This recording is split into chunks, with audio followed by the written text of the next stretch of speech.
Arthur lived a quiet life, nestled in a small cottage at the edge of an ancient forest, with only his dog Buster for company.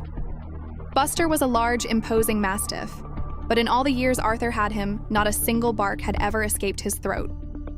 He was a silent giant, a gentle shadow that followed the old man from room to room. Their days were a peaceful routine of long walks, shared meals, and quiet evenings by the fire. The silence of the cottage was only ever broken by the crackling logs or the wind whispering through the trees, a comfortable quiet that Arthur had grown to cherish. Buster's silence was just another part of their shared world, a comforting presence that needed no sound to be felt.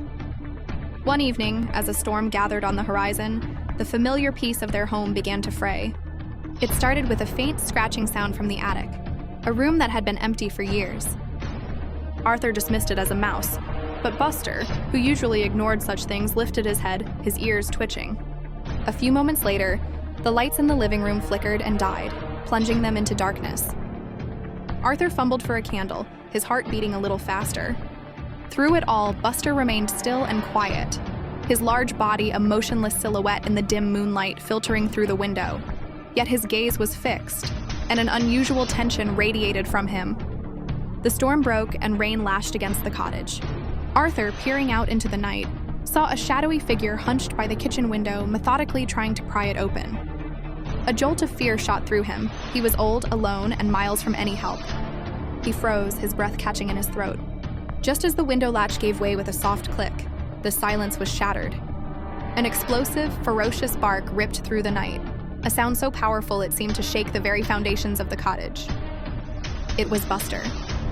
He stood on all fours, his chest heaving, his teeth bared as he unleashed a torrent of barks at the intruder. Startled by the sudden, terrifying noise, the figure scrambled back from the window and vanished into the storm. The immediate threat was gone. Trembling, Arthur lit a candle and knelt beside his dog. He wrapped his arms around Buster's massive neck, burying his face in the thick fur. Tears welled in his eyes as he looked at his silent protector, who had finally found his voice. Buster hadn't been unable to bark. He had simply been saving it, waiting for the one moment when it would matter most. In the quiet aftermath, Arthur understood that the truest protection doesn't always need to be heard.